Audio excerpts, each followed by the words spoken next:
Serpiente de Luz, por Drúmbalo Melquisedec, narradora Ajna Gaia. Capítulo 13.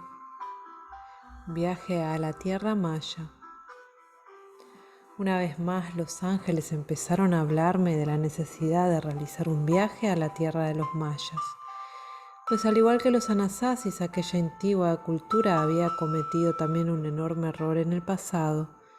Se trataba de un error que, si no era corregido, frustraría la ascensión del mundo e impediría a la mujer hacerse cargo de la responsabilidad que debe ejercer durante los próximos 13.000 años. En pocas palabras, otro problema de la red. Había pasado casi un año desde que celebramos las ceremonias en las tierras de los Anasasis, y yo no tenía ninguna prisa por volver a correr por el mundo otra vez. Uno de mis mayores problemas es que soy vago. Por eso los queridos ángeles tuvieron que pincharme para que me embarcara en un viaje que yo sabía que iba a suponer un gran trabajo. Soy realmente tonto. He recorrido una distancia enorme para estar aquí en la Tierra y llevar a cabo este trabajo, y lo único que quiero hacer es dedicarme a vivir y a jugar.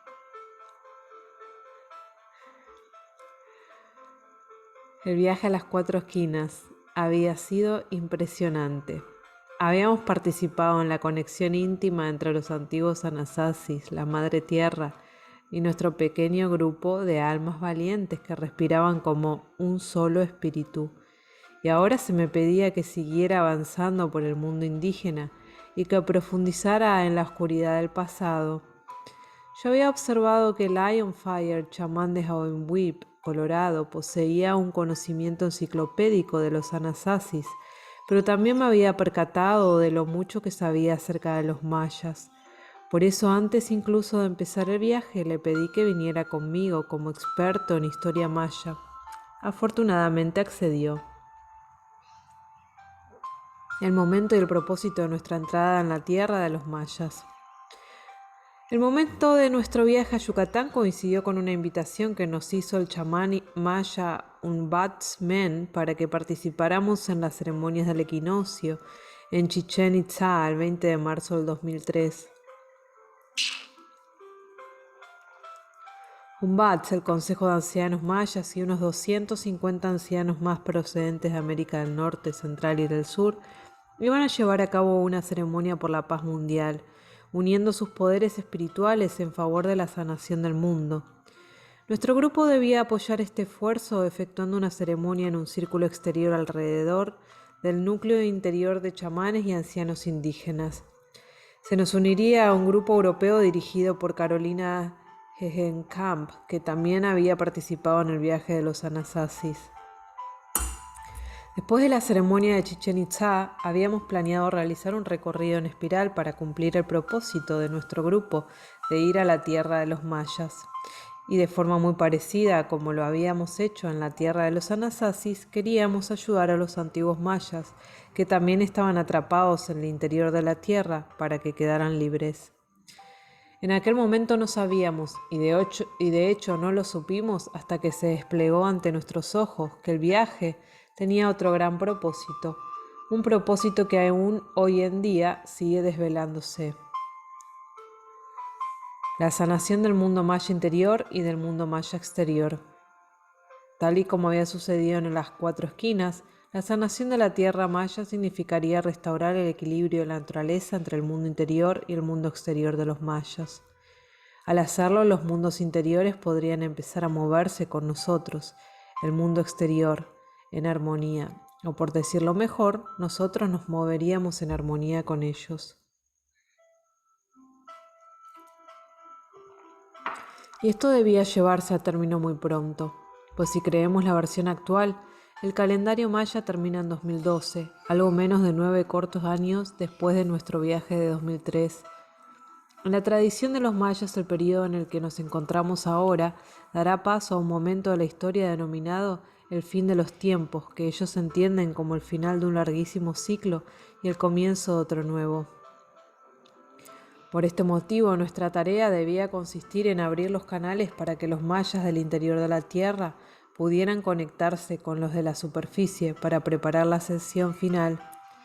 Al hacerlo, la red de conciencia de unidad se focalizaría mejor y la energía de la serpiente de luz, allá en las alturas de los Andes chilenos, se haría más brillante y más potente. Y una vez más, tal y como ocurría en la región de las Cuatro Esquinas el verano anterior, Yucatán y las zonas limítrofes estaban padeciendo una terrible sequía.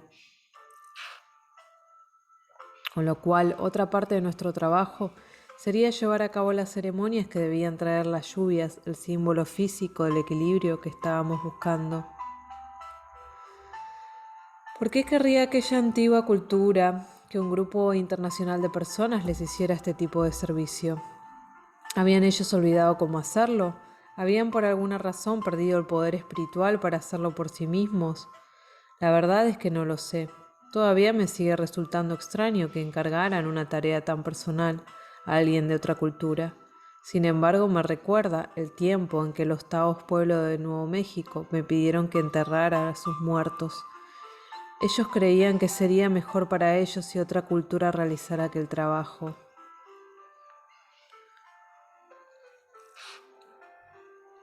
Quizás los mayas precisaban una fuerza exterior para abrir los canales de energía, o puede que, como muchos de nosotros, estuviesen abrumados por las circunstancias y necesitasen ayuda.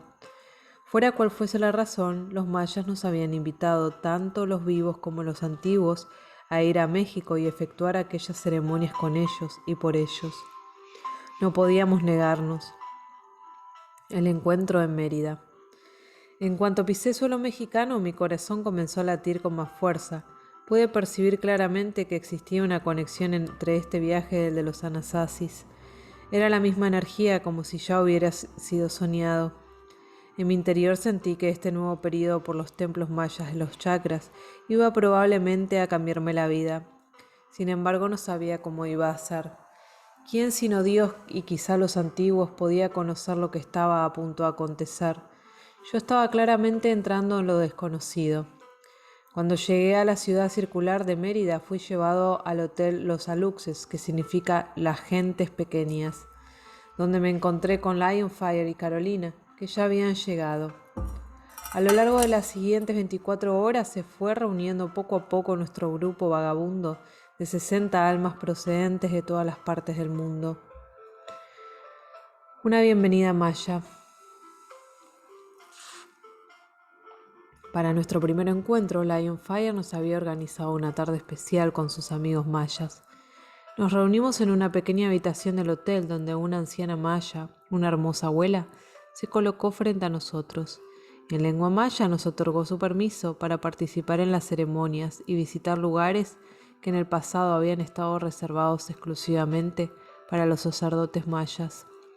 Nos sentimos increíblemente honrados por sus palabras y se derramaron muchas lágrimas. A continuación, un grupo musical maya llamado Huayac nos deleitó con su música evocadora. Sus gritos guturales y los instrumentos nativos parecían los sonidos de un antiguo pasado. Eran diferentes a todo lo que habíamos escuchado con anterioridad.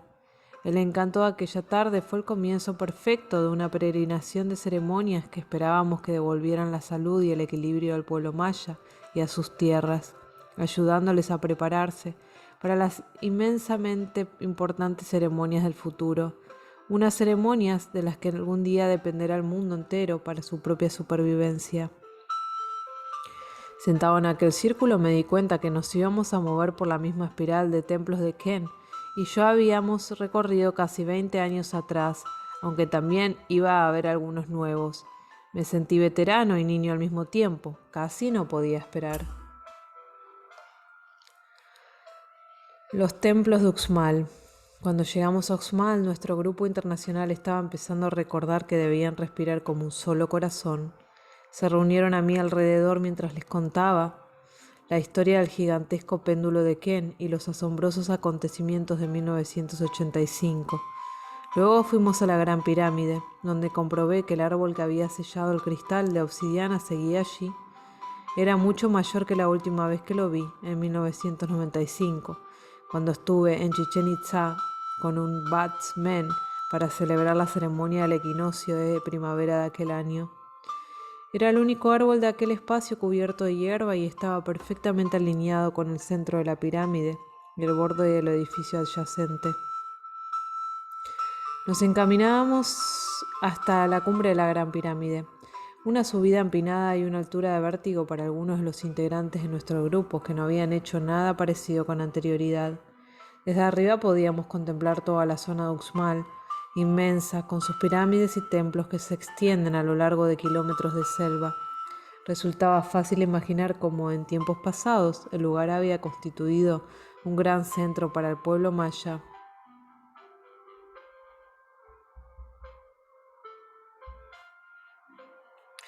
La ceremonia que celebramos allí tomó una forma inusual, la geometría de la Vesica Piscis. Imagínate un grupo de 60 personas en la cumbre de la pirámide intentando colocar nuestros cuerpos para dibujar dos círculos que se solapan. Al final lo conseguimos, con algunas personas casi colgando del borde, y así se desarrolló nuestra primera ceremonia del viaje. Los dos círculos enlazados representaban las ceremonias de los indígenas interiores y las de nuestro grupo internacional, actuando como una sola. Al final de la ceremonia me di cuenta de que ya estábamos empezando a conectar con los antiguos. Sentí que nos observaban, nos sentían, nos probaban. En respuesta, los corazones de los miembros de nuestro grupo fueron abriéndose cada vez más, exactamente lo que necesitábamos para ser aceptados tanto por los mayas de la superficie como los del mundo interiores. Nuestra salida de Uxmal, agotados pero alborozados, estuvo rodeado de esplendor. Por todo Yucatán, los mayas estaban quemando los campos para preparar la siembra de las cosechas de primavera, y la suave neblina que llenaba el aire hizo que el sol se pusiera en medio de un inusual y brillante derroche de gloria. Nuestra respuesta ante la belleza del lugar y ante nuestras experiencias me hizo saber que el Gran Espíritu había reunido a las personas adecuadas para aquel trabajo. Ni planeándolo podría haber estado mejor. Labná. Tras dejar Uxmal, nos dirigimos a los templos de Labná y Cava antes de regresar a Mérida. Labná es el segundo chakra y representa el centro sexual. La tierra es de un color rojo óxido, muy parecido a la Sedona, en Arizona, donde vivo ahora. Todo el complejo del templo posee un sabor suave, seductor y una energía que de un modo u otro siempre te llega al corazón. Realizamos una ceremonia sencilla destinada más a la purificación que a cualquier otra cosa. Yo caminé alrededor de cada una de las personas envolviéndolas en humo de salvia y cedro, mientras uno de los miembros del grupo tocaba lentamente un ritmo similar al de los latidos del corazón con su tambor. Pero cuando estábamos en aquel círculo apareció una cosa que más adelante iba a constituir un enorme problema. Una de las mujeres procedentes de Sudamérica comenzó a perder ligeramente el control cuando el humo ceremonial se elevó alrededor de su cuerpo. Su rostro se contrajo y extraños sonidos temerarios brotaron de su cuerpo. Al cabo de unos minutos empezó a agitar los brazos y el cuerpo, haciendo que algunos sintieran miedo. Las personas que se encontraban a su lado respondieron de inmediato e intentaron tranquilizarla, pero para mí fue evidente que algo asociado con el lado oscuro de la vida estaba comenzando a expresarse. Lo registré mentalmente y a partir de aquel momento no dejé de observarla.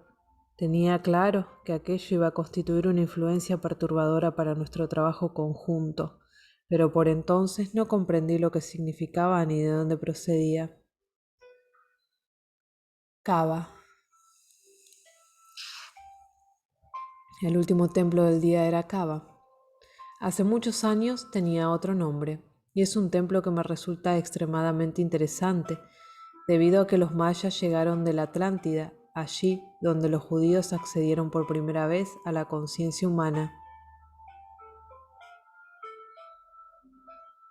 El nombre original de Cava era Cábala, que todo judío reconocería como perteneciente a uno de los libros sagrados del judaísmo. Esto solo tiene sentido cuando conoces la historia de los mayas. Tras lo sucedido en Lamná, dejamos que nuestro grupo se dedicara solo a explorar Cava sin celebrar ninguna ceremonia.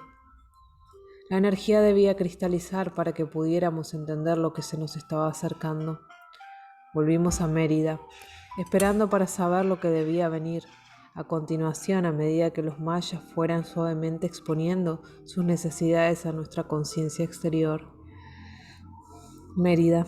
Esa noche todos fuimos a la cama pronto, pues debíamos levantarnos a las 4 de la madrugada.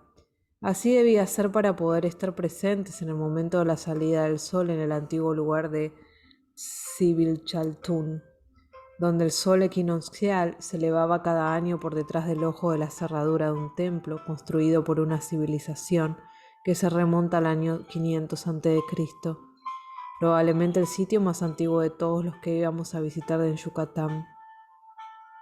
Después de eso debíamos regresar a nuestro hotel de Mérida a hacer los equipajes, visitar las extraordinarias grutas de Balancanché y poner rumbo a Chichén Itzá para la ceremonia del equinoccio que se iba a celebrar el día siguiente. Reunión con un batsman.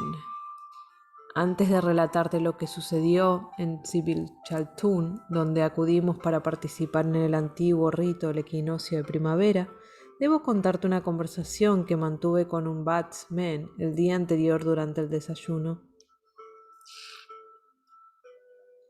Mientras un bat bebía su café y yo sorbía mi té, repasamos nuestros programas para sincronizar nuestros movimientos durante los primeros acontecimientos. Como íbamos a celebrar juntos la ceremonia de Chichén Itzá, el chakra corazón, debíamos determinar con exactitud cómo teníamos que colocar nuestras energías con referencia a los cientos de ancianos incas, mayas y de otras tribus indígenas que iban a acudir de toda América para participar. En otras palabras, un BATS quería saber con precisión dónde íbamos a estar y cómo íbamos a interactuar con el grupo. Además, estaba previsto que el grupo de Carolina Gegenkamp fuera con un BATS cuando partiéramos hacia Chichén Itzá y queríamos acordar dónde iba a estar cada uno de nosotros durante los días de aquellas numerosas ceremonias. Tras discutir aquello, un BATS cambió de tema. Quería hablar más acerca del futuro, en especial sobre la importancia de las calaveras de cristal en próximas ceremonias. Me explicó que estas calaveras están vivas y de que pronto se juntarían todas en nuestras ceremonias a medida que nos iríamos aproximando al fin de los tiempos. Lo curioso era que el Native American Council de Estados Unidos me habían enviado una calavera de cristal a mi casa de Arizona antes de mi partida. Debía conservarla durante un periodo de tiempo indeterminado. Pero las calaveras de cristal no habían formado parte de lo que yo entendía que era el propósito de aquel viaje a Yucatán. Por eso, mientras escuchaba a un BATS, consideré que la información acerca de ellas realmente estaba destinada a otro momento. Qué poco sabía entonces. Como de costumbre, soy el último en enterarme.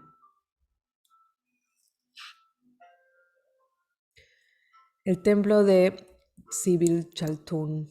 Yo había presenciado la ceremonia del equinoccio en 1995 con un BATS y me ilusionaba volver a experimentar en aquel fantástico grupo. Llegarnos al lugar que había sido un importante centro de iniciación para las escuelas de misterio de todo el mundo, unos 20 minutos antes del amanecer, otras muchas personas, en su mayoría mayas, habían acudido también para celebrar de esa forma el equinoccio. El Templo del Amanecer es un edificio de piedra con una abertura por la que el sol equinoccial, la primera luz del equinoccio de primavera, aparece cada año. El camino que conduce al templo es un pasillo largo y rocoso, casi como una pasarela de desembarque, con arbustos de baja altura a ambos lados. El templo está situado al final de este pasillo. Lionfire también había estado allí antes y ayudó a nuestro grupo a colocarse en fila a una cierta distancia del templo, para que pudiera ver la aparición del sol por la abertura. Unos 2 minutos antes del momento previsto para que el sol asomara, ocurrió algo que no olvidaré jamás. Una pareja mexicana de edad a la que ya había conocido con anterioridad se me acercó y dijo: «Trúmbalo, ¿eres tú?». Me volví para hablar con ellos, sabiendo que solo faltaba unos segundos para la salida del sol. María, la mujer, llevaba una tela blanca que envolvía un objeto bastante grande. La abrió para mostrarme lo que guardaba en ella. Allí entre sus manos se encontraba una bellísima calavera de cristal maya, antigua y de un blanco reluciente. Me miró y dijo: por favor, sostén esto junto a tu corazón. La coloqué allí donde ella me pidió y me volví hacia Sibyl Chaltún, justo en el momento en el que el primer rayo del sol comenzaba a atravesar la abertura del templo. En pocos segundos el sol penetró totalmente por ella, y los primeros rayos de luz hicieron explosión en mi interior. Tuve una visión. Vi dos espíritus mayas humanos dentro de la calavera de cristal que sostenía junto a mi corazón. Eran un hombre y una mujer, y estaban muy vivos, en unión sexual, mirándose mutuamente con eterno amor. En ese momento, en un destello de entendimiento, supe con certeza lo que los mayas estaban haciendo con aquellas calaveras de cristal. Se elegía a determinados mayas normalmente en el momento del nacimiento para formar parte de la ceremonia de la calavera de cristal. Cada uno de ellos era designado para capturar la esencia de toda la cultura maya en unos 13 periodos de tiempo diferentes, que se extendían desde el principio al fin de su cultura, y para tal fin recibían un entrenamiento que duraba toda su vida. En el momento adecuado de sus vidas, en una solemne ceremonia, ingerían un psicodélico natural específico y, de acuerdo con su preparación, morían permaneciendo conscientes mientras dejaban su cuerpo y obligaban a su espíritu a entrar en la calavera de cristal. Esta calavera entonces se convertía en su hogar, en su cuerpo, durante cientos o incluso miles de años. Debían vivir en el interior de la calavera de cristal, guardando y preservando el conocimiento, los recuerdos y la sabiduría de los antiguos mayas, para que en este momento, en el fin de los tiempos, estos pudieran ser recordados, y aquel era justo el momento en que su propósito estaba siendo cumplido. Todas las calaveras estaban reuniéndose lentamente por toda la tierra maya, pues ese había sido su objetivo desde el principio.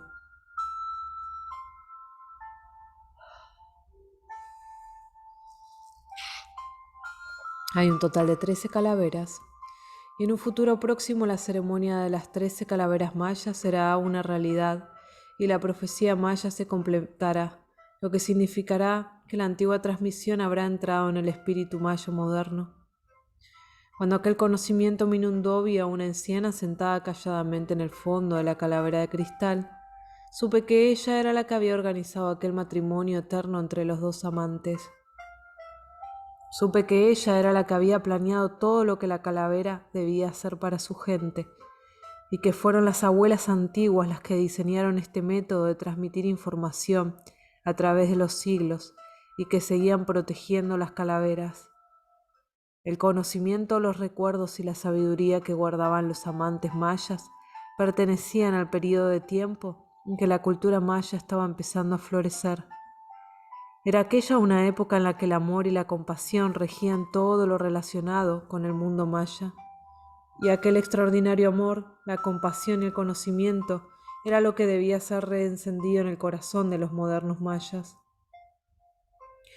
La experiencia de la salida del sol a través de la abertura del templo y la calavera de cristal con sus amantes espirituales abrieron mi corazón como nunca había creído posible si no lo hubiera vivido. De una forma dramática, los antiguos mayas estaban empezando a hablarme acerca de lo que era importante para ellos. Escuché y recé.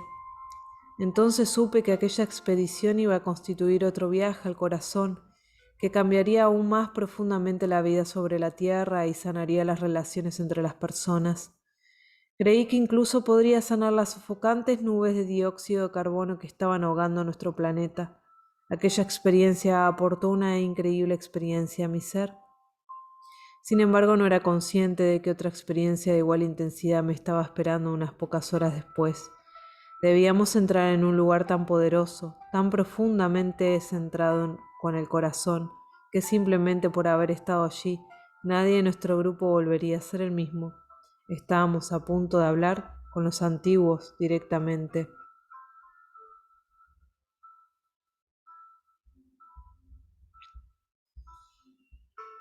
El cenote de Sibyl Chaltún.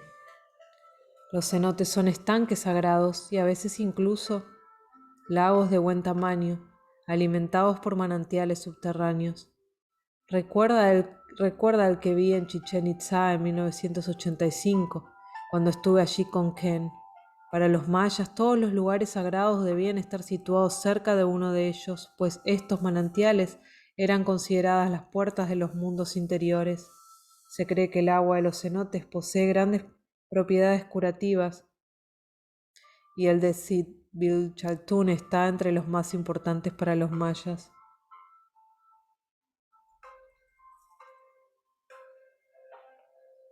Por eso, después de contemplar el sol del equinoccio de primavera, salir a través del templo de piedra del Sitbilchaltún, nos dirigimos a su cenote, un precioso estanque en el límite de la selva. Nos reunimos alrededor de las ruinas de piedra que se encuentran junto a él y celebramos un servicio improvisado, meditando en favor de los mayas, de nuestro viaje y por la sanación de la guerra de Irak, que había estallado exactamente la noche anterior a nuestra búsqueda. Resulta interesante señalar que los mayas habían establecido aquella fecha para la ceremonia por la paz mundial 2 años y medio antes.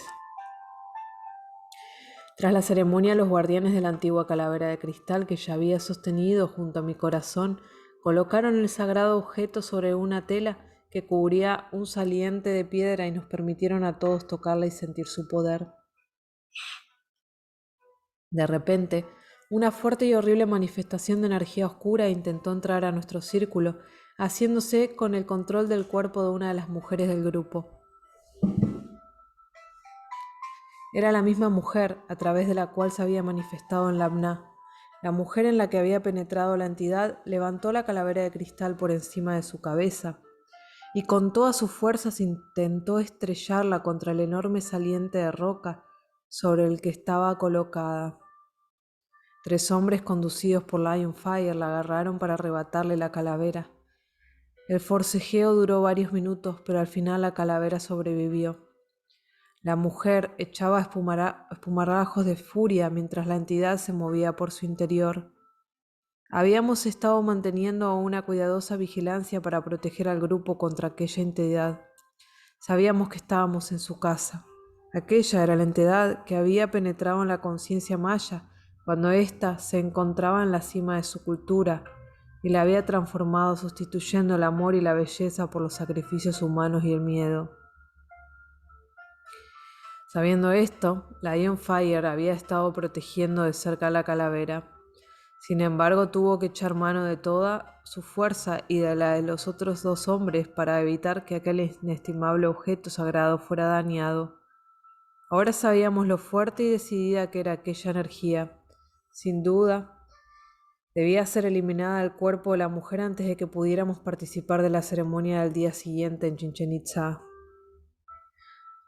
Normalmente se entiende, tal y como comentaron muchos de los integrantes de nuestro grupo, que esta energía del lado oscuro está entre nosotros por alguna razón. Constituye una parte importante del problema de los que intentábamos ayudar a sanar el mundo, y sabíamos que debíamos lidiar con ella de una forma positiva, con amor, compasión e incluso gratitud, en especial hacia el miembro de nuestro grupo que había accedido en algún nivel superior de su ser a representar un papel tan difícil. Debíamos diseñar un plan.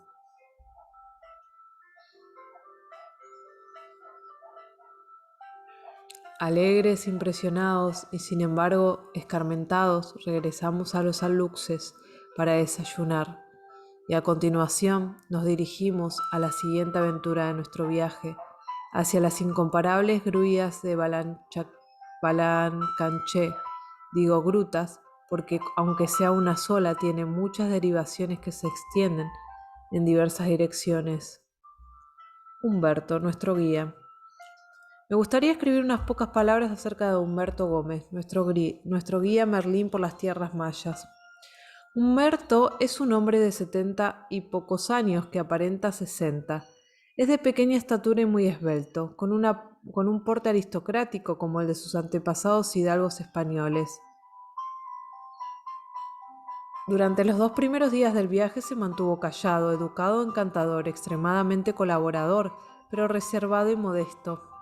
Sin embargo, de camino hacia Balancanché, Humberto no pudo mantener su silencio, Yo sabía que estaba licenciado en arqueología, pero entonces me enteré de que no solo era un hombre extraordinariamente erudito y con un vasto conocimiento de la arqueología de su tierra natal, sino que él, Humberto Gómez, había sido el que en su juventud descubriera las grutas de Balancanché.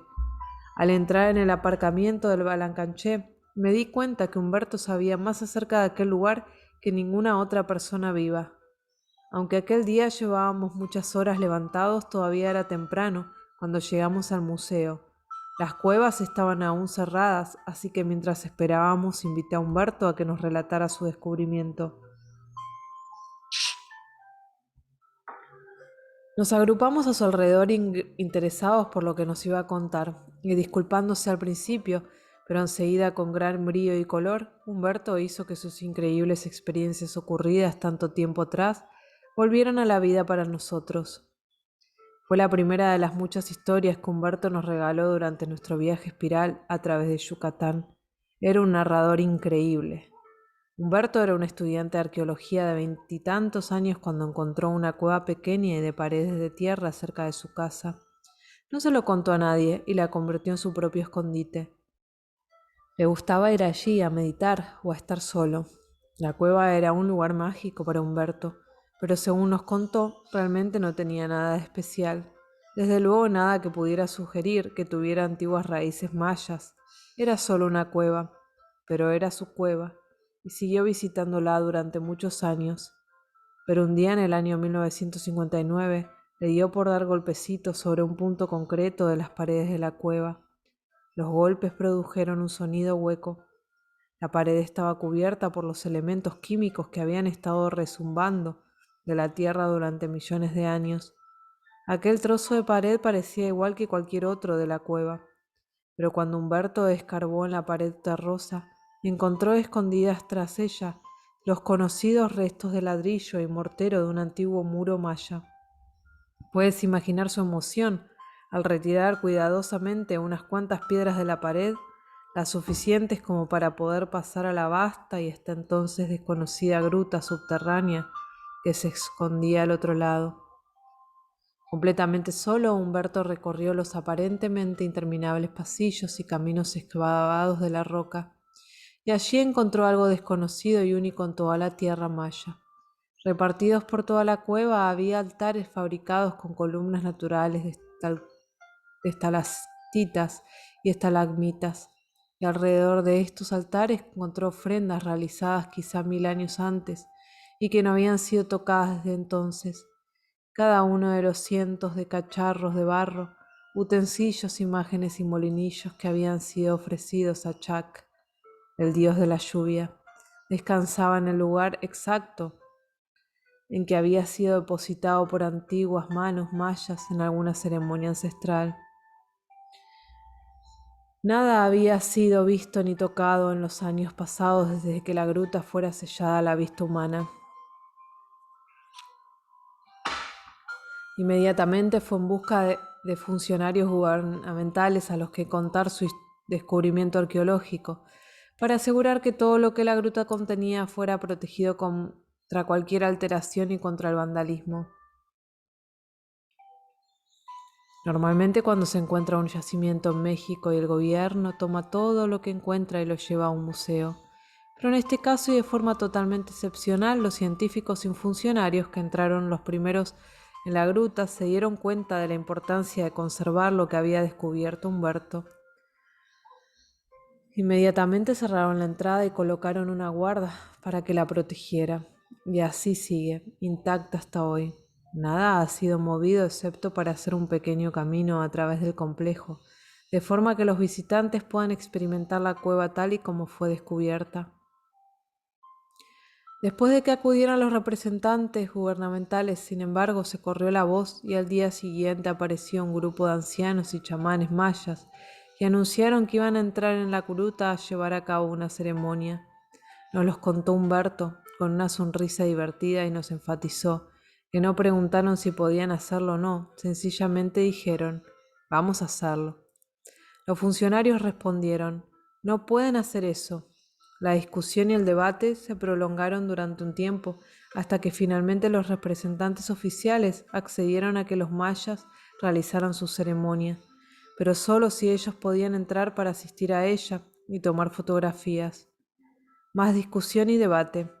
Al final los mayas cedieron, pero con dos condiciones. Todo el que entrara en la cueva debía jurar que guardaría el secreto y nadie podría irse hasta que todo terminara, lo que significaba permanecer allí 24 horas sin comida ni agua. Advirtieron que si alguien se marchaba antes del final de la ceremonia, ellos no asumían la responsabilidad por las terribles consecuencias que tendrían aquella actuación. Eso fue lo que se acordó. Los mayas, los mexicanos, penetraron en la negrura de la tierra para llevar a cabo la ceremonia y volvieron a salir. 24 horas más tarde, en medio de una lluvia torrencial, aquello era señal que buscaban los mayas. Así sabían que Chac, el dios de la lluvia, había aceptado sus plegarias. Humberto fue uno de los participantes en aquella ceremonia de Chac y nunca ha olvidado su poder.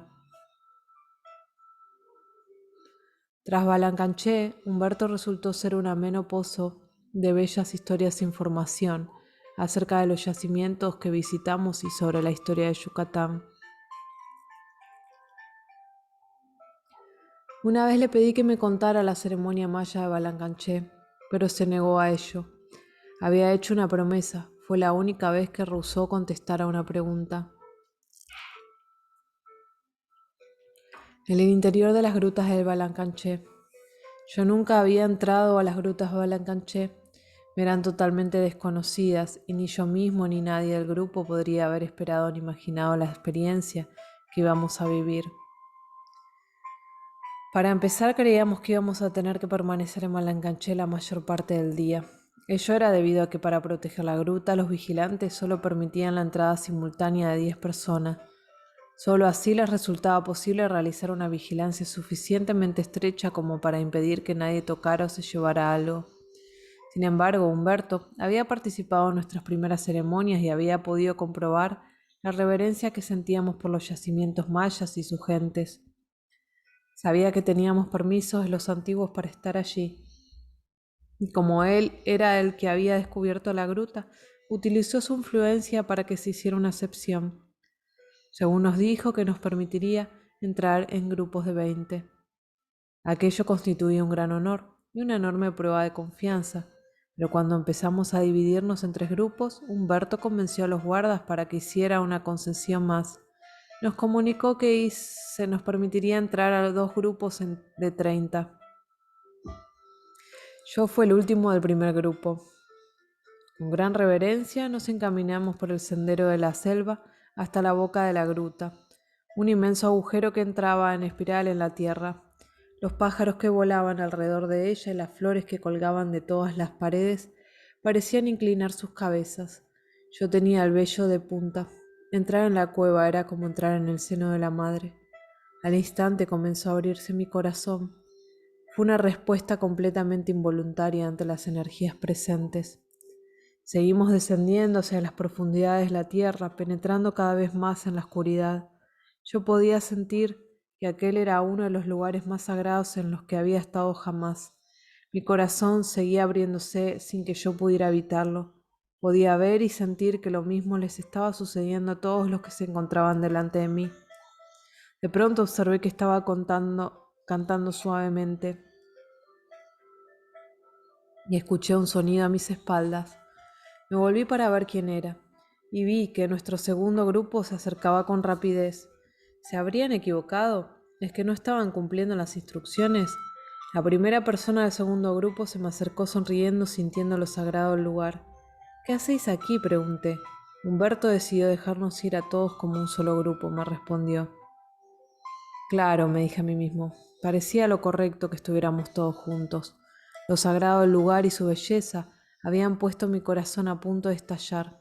Aquel cambio inesperado colmó el vaso.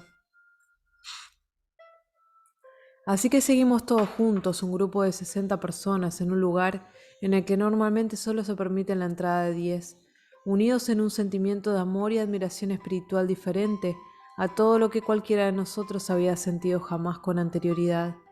Y no digo esto a la ligera. Entramos en la parte principal de la gruta, donde una enorme estalagmita se había unido hace millones de años con una estalactita igual de gigantesca, creando un inmenso pilar de al menos 20 metros de altura.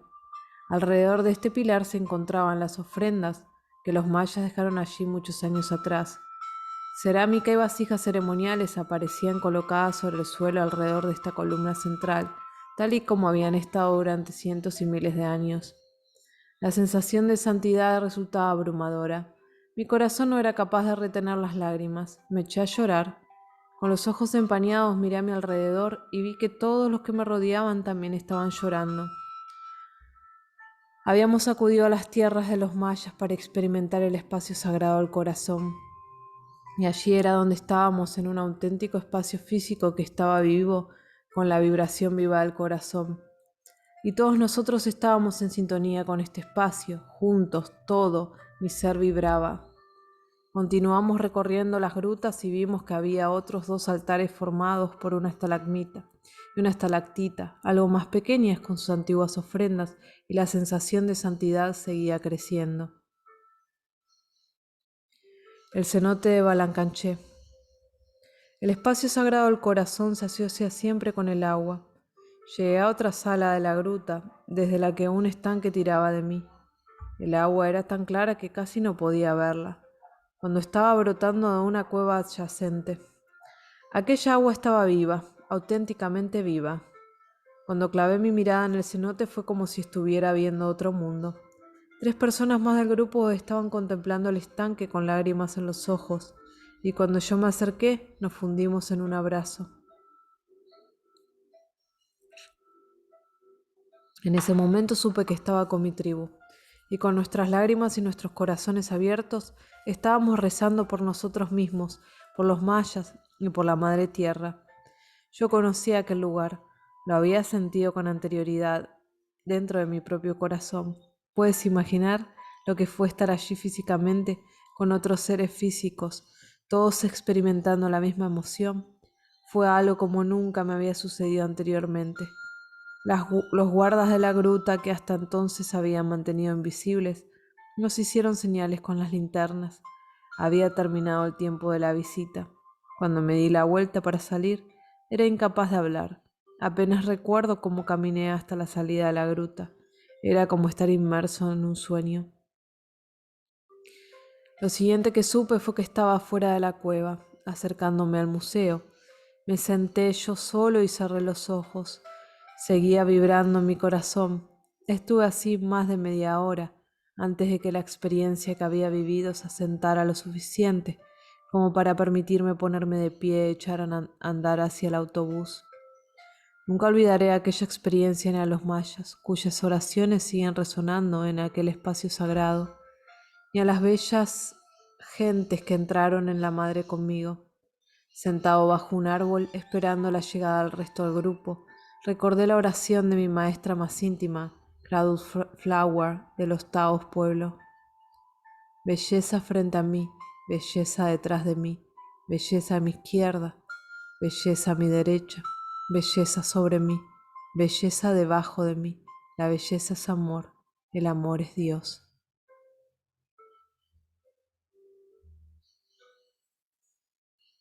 Fin del capítulo 13 de Serpiente de Luz, de Drúmbalo Melquisedec, narradora Agna Gaia.